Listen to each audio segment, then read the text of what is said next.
Okay, I'm going to draw page 23 of my comic today. I'm Ike, and this is Draw Process. Okay, we're with Farah. She is perched up on a wall. A little bit of villagers with cows underneath her. She's on the river's edge. She sees Sword and Sun leaving the Weaver's place.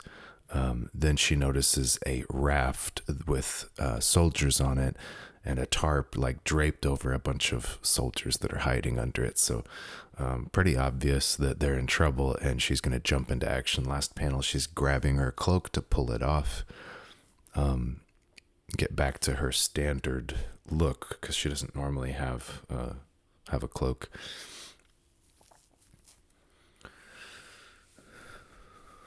She was just in disguise, I guess, in town, but that's not going to serve her well at this point. Yeah, so I just lost a little bit of the recording here.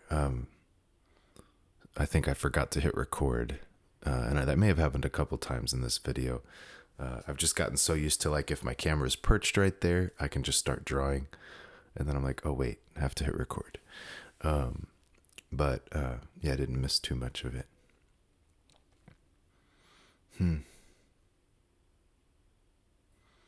Yeah, this raft, I've got the banks of the river, or just the channel here. On the left side, I put a really big wall, like a really old looking wall. And that is so that later when they're fighting on the raft, I can use that background to have a really simple background. I don't have to draw some of the complicated city there.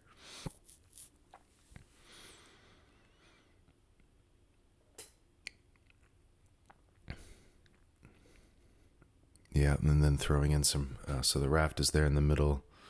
It's kind of square shaped, and then we've got a few smaller canoes on the sides, and a crocodile or two in the water. So it's just putting in those props. In some sense, we're just getting the props in to make it feel like a world. I throw some birds in the sky as much as I can in this city. I feel like with the streams, maybe it's carrion birds or something. I have been thinking about discipline, I guess, and I talked a bit about that last week. I've been more disciplined.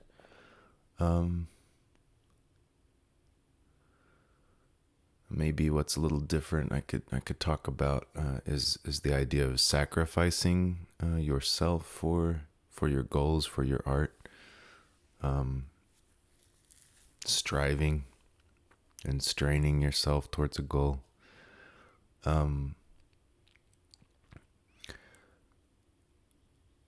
I think that there's a youthfulness to what do they call it? The Messiah complex of young people. But there's something to that way of creating that, or of being as a person that could come through in your work. It could be visible in your work. So like if you thought of, like, I don't know, a stand-up comedian, you could imagine how much their personality would affect the way that, the way they're funny, like what they do. And I feel the same way, like with artists. Like I think as artists, we tend to hide behind our art in a sense. We don't want to be right out there in front of the camera, or we don't want to just say how we feel. We want to, like, show it through highly refined means of making art. And so there might be like a way that we sort of hide behind that.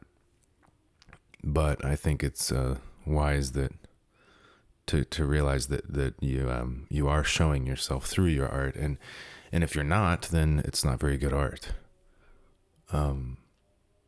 And so when you have that feeling that you're on the edge of your ability, or exploring something new, following some kind of inspiration, those are all good indications to me that, you know, someone's on the right path with what they're creating. If you feel exposed by your work, a little uncomfortable, like with how much of yourself you show, then that is a good sign that you're on the right path. And there is like a way of being that's youthful, that you know wants to strive really hard towards that goal. And some of the you know, it's got that angsty teen kind of vibe, right? And there's work like that I've seen that I really enjoy. I enjoy some comics and stories that have that sort of feel to them, that feel like they're coming from someone that's in that place, has that way of being. But to me, it's not how I do things, and I think it's because I am getting a little older. I'm 37, and I don't I don't have that same angst. Like, to me, it's more a matter of finding a little more peace, a little more fun, learning how to play, learning how to be playful, but really serious about how you play, but serious enough to be like a kid again, to discipline yourself and work towards just one goal, but not in a way where you're killing yourself. You are just you just know how to like obey, like get everything in line with towards one direction. And when you do that, and for example, that could look like drawing at a certain time every day. But when you put in that work, then the conditions are right for, you know, it's almost like the clouds and the weather's in the right conditions for lightning to strike. Like, inspiration can occur, good things can happen, but you can't force it. And so you're more just patient with it. And so that's probably a little closer to like how I see what I do now. That's the being disciplined, being patient, and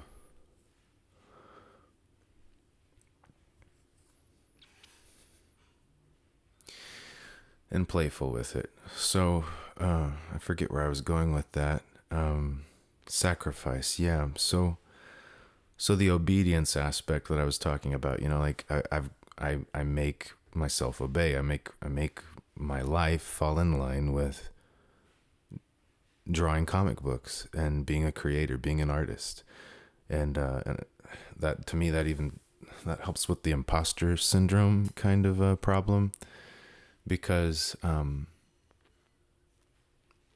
you know, like looking for external validation to believe you're an artist, I feel like that just disappears as a problem when you really, if you really are committed. Like, if you are able to obey yourself, discipline yourself, go in one direction, and you know that that's what you're doing, well, it becomes a lot easier to, at least for me, you know, to just know that I'm an artist. I mean, that what is an artist other than that? And you know, when I would have imposter syndrome or feel like I wasn't as much of an artist as other people that were more professional, it wasn't that they made more money. Like, I had some sense that it was that they get up every day and they do it, that they are actually doing it.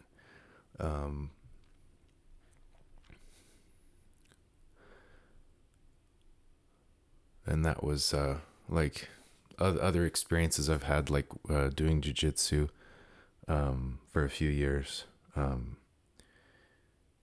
There was the sense that like if you just show up like regularly, then you're going to continue to improve, and you are and you're welcome. You know, like there's no sense of, I mean, there's definitely rank in terms of who's better or who's more experienced, but everyone's kind of equal if you're just putting in the work. Equal in the sense that you're all you know, players. You're all workers in the field. So yeah, that was and it was also a place where I realized, well, discipline, just, you know, showing up and continuing to put in the work does get results, and it turns you into a black belt version of yourself. And I guess that's part of what my commitment's about, with the art, is that if I keep putting in the work and keep working in one direction, that I'm going to become the best artist I can become. So I tend to think 5 or 10 years ahead. And that, you know, 10 years, that'd make me like 47, 48. And like, so part of me could think, well, that's pretty old. That'd be, you know, that'd suck to wait that long to make better money, to whatever, have publishing success or whatever. But it's just perspective. Like, for me, that's getting to become that person, you know, in 10 years. And then knowing that isn't even the end of it. If I take care of myself, I can likely have productivity in, you know, into older age, into my 60s at least. So I've got a lot of time to continue to change and evolve in what I do, and refine it further. So and if I don't, well, and that goes back to discipline. If I stay disciplined and I don't, you know, fall off the bandwagon, I don't either, you know, break under the pressure, or give up and give in to just some easier road, life of leisure.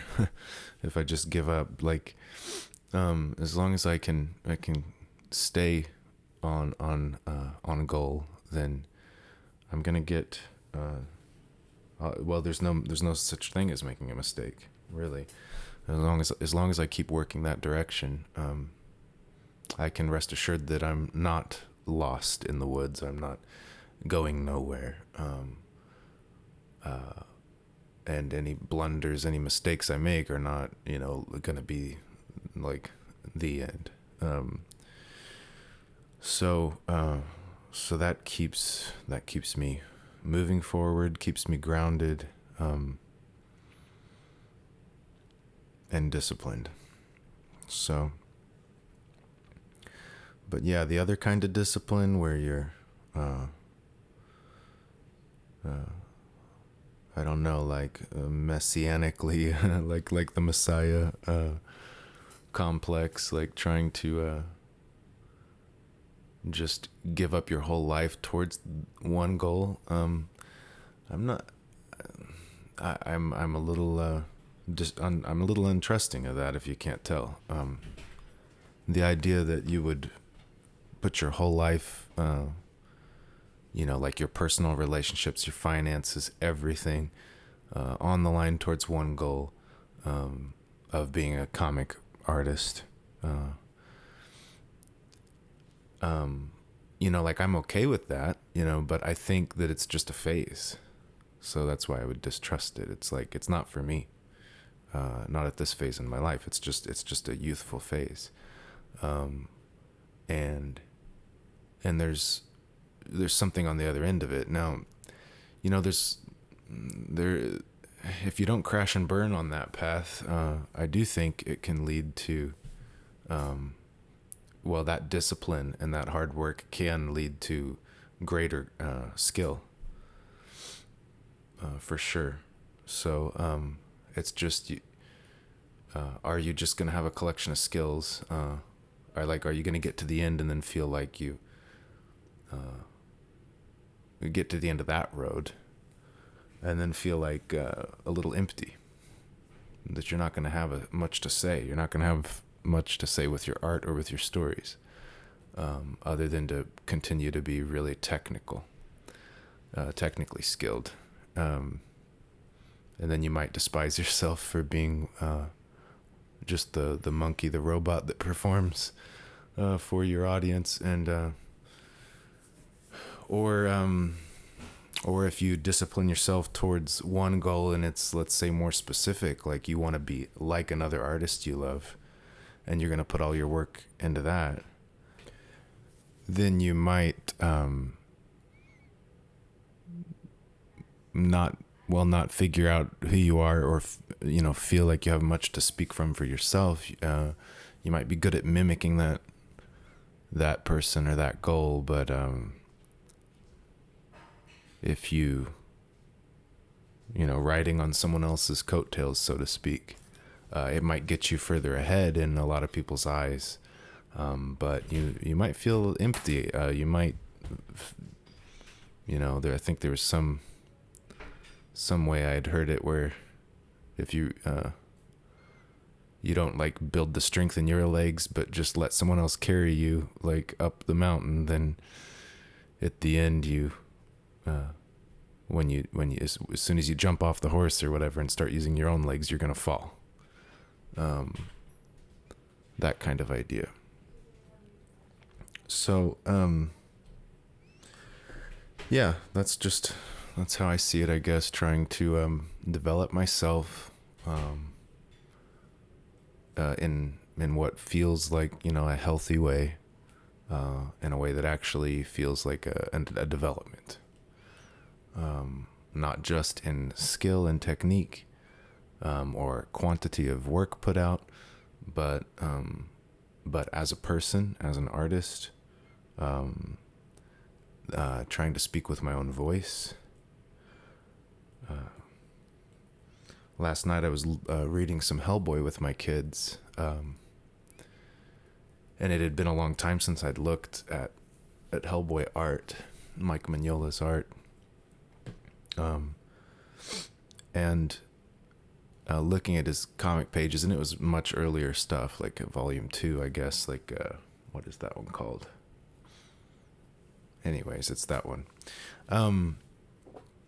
And it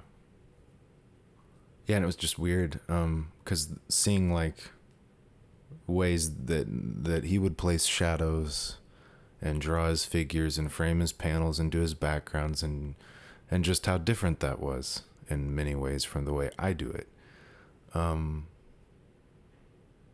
And he was a big influence early on for me, and I never really did it just like him. I never even really tried to, but he was a big influence, and you could see it in my work. You probably still can, but it's interesting to look now and be like, oh, I'm going this when I'm really trying to follow my own voice where it wants to go, like the direction my art's trying to go, it is nowhere near the direction he went. And so, putting it strongly.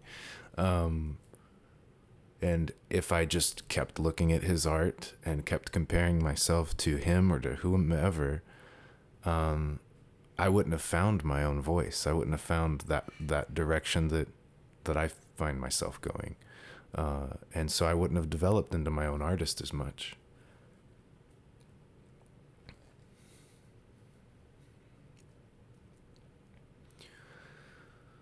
Yeah, and I guess that's part of the discipline too, is it's not so much believing in yourself that that you're going to have a great voice and you're going to be some amazing creator someday. I don't even think of it as believing in yourself. I think of it like discipline. I'm going to discipline myself, make myself fall in line with this direction of creating and developing my own art. And so I'm not going to let myself compare myself. It's not because I know that I'm right. It's just because that's not part of the direction I'm choosing to go. Whether I'm right or wrong, that's what I'm making myself do. So I'm not going to compare myself much. I'm not going to look at other people's art very much. I'm going to reflect on my own art. I'm not going to get caught up in politics or pop culture, whatever. I'm going to be thinking about being an artist, being a writer, my book, my world, my story. Like, that's the discipline.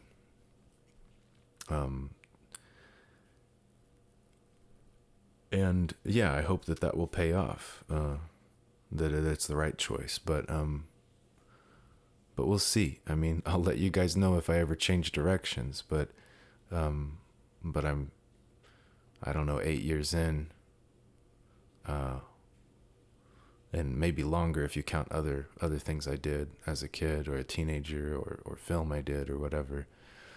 But I am, at least 8 years in on making these comic books, and this does feel like the right direction. So,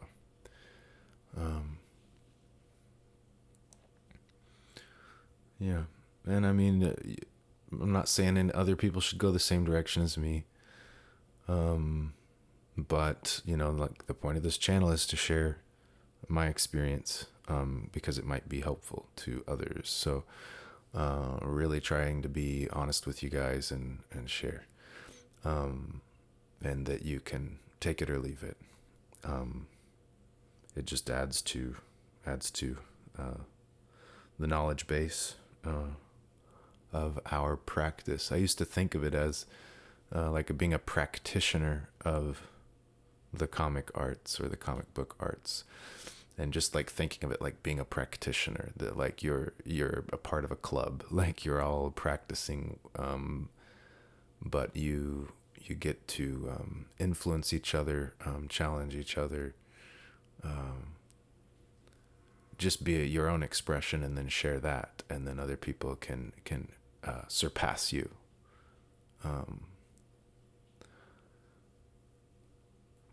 When they steal from you and learn your tricks, and then that next generation is a little better than you, and then it just keeps going.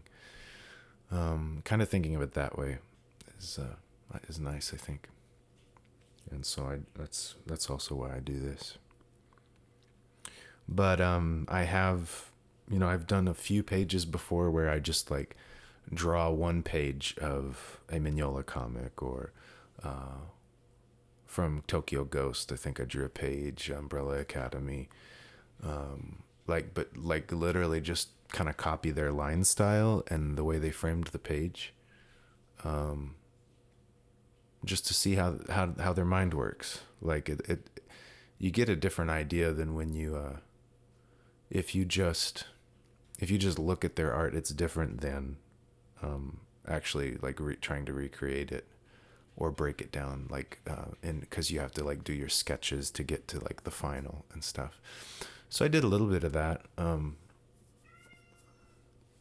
and I just I understand people that want to learn from others like really directly, and take a more educational approach to their own development, by learning from others. Like, I got no problem with that. So I would encourage people to do that if that's what they want. I don't mean to I'm not trying to put that down at all. I've even done it before.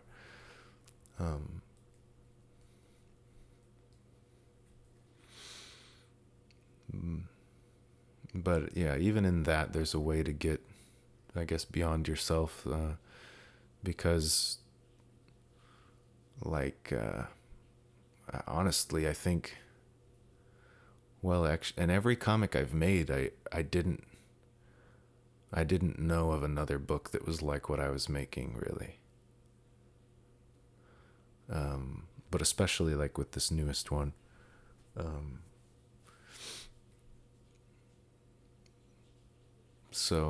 Yeah, but I think that's been a general practice for me, is to make things that I don't know there's a market for. It doesn't have, and it's not just the art style. I mean the voice of the book, the way it feels. Where I haven't seen another book that does this something similar. But but yeah, that's like that's a good sign to me. If I'm making something that I feel like I haven't seen before, that's cool. That's a good sign that I'm making an attempt to bring something out that is coming from inspiration or from within or whatever. That I'm on the path of development. So here on this panel, I've got Farah positioned above these guys. I got the camera where I didn't have to draw a lot of the cows. On the next page, I'm gonna have to draw more of the cows. It's almost like you could almost miss it that those are cows, and because it's just a kind of an odd angle on the cow, and then like one's butt and one's like head, but like kind of 3/4 view away from the camera. So yeah, maybe not that clear, but it's not important that it is clear, really. But yeah, I don't typically do backgrounds that just look like flat walls with stonework pattern on it, but that's what I did this time. I don't mind it that much as long as it's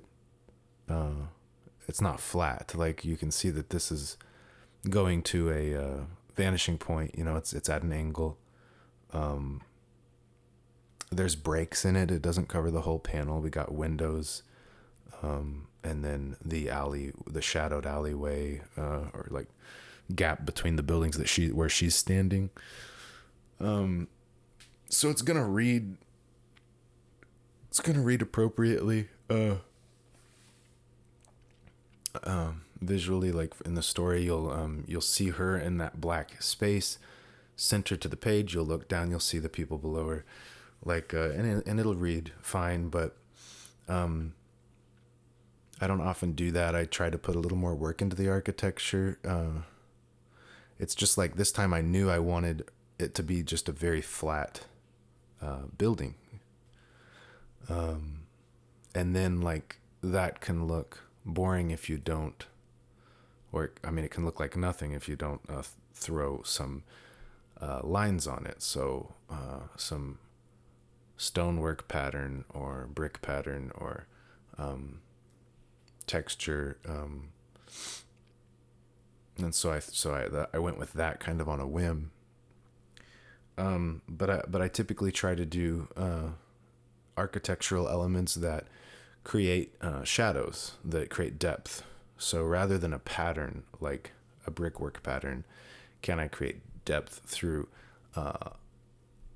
parts that stick out, like molding and just changes in depth along the wall. And windows help break it up and create shadow in the frame of the windows. Awnings would create shadow, which I threw some small covers over the window, but because they're so small and kind of on the window, they're not creating much shadow. In this scene, I'm also going for like a closer to midday, like noon sunlight. So a lot of times I will do a lower light source to get longer shadows and to make sure that there's shadows on one side of people at any given time, because that will give them like more three-dimensionality, more define their features better, help me separate foreground and background through the shadows on figures. But this time I went with a more noon time sunlight straight down. So you're not going to get a lot of shadow. You'll get shadow directly under objects, like so under the chin, under the arm, and so on. But it's not going to be as much shadow on the architecture and like alleyways and whatnot. So, I threw her in shadow in this alley because the sun it's at a little bit of an angle, so I can still throw some shadow. But in general, it's going to be a different kind of shadow structure than I typically do. And I don't stick to it super solidly, because I would never do like straight up one at noon, like the sun straight up in the sky. There's always a little bit of an angle on it, so that I can create shadow spaces.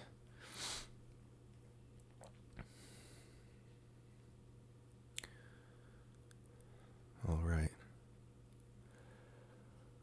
But yeah, and she's only like by this building in this shot, and then when she jumps down in the next page, she's gonna jump down and run to battle. So that's the only two times I have to show this spot. So I did kind of make it up on the page, and that's why it's a pretty simple looking thing. And I've done that before and had better success, I think, but it's because there's just risk in making it up as you go. Sometimes it's not as good as others. But at least it's only in like 2 panels. And then we'll be on to a different spot.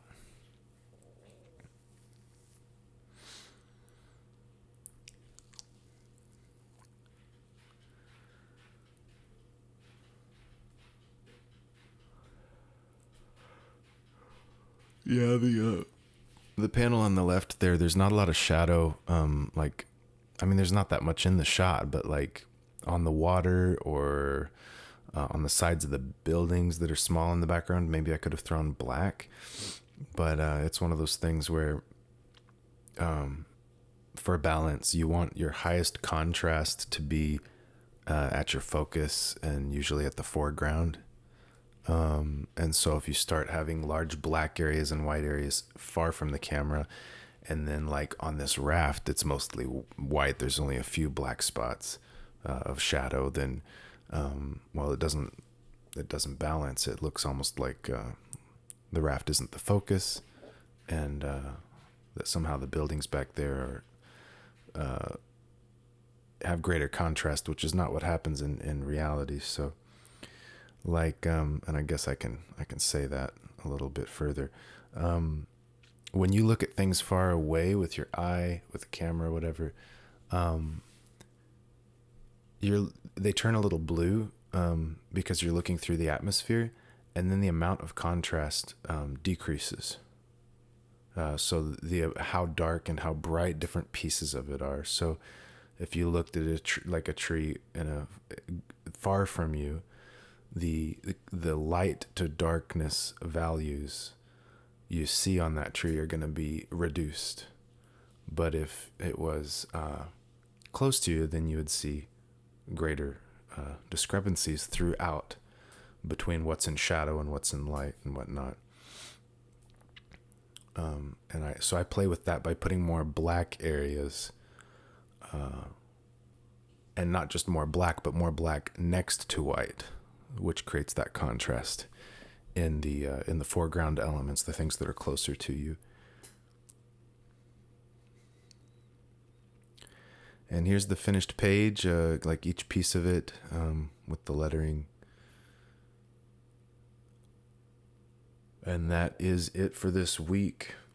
So you be the practice of your art and encourage others to do the same.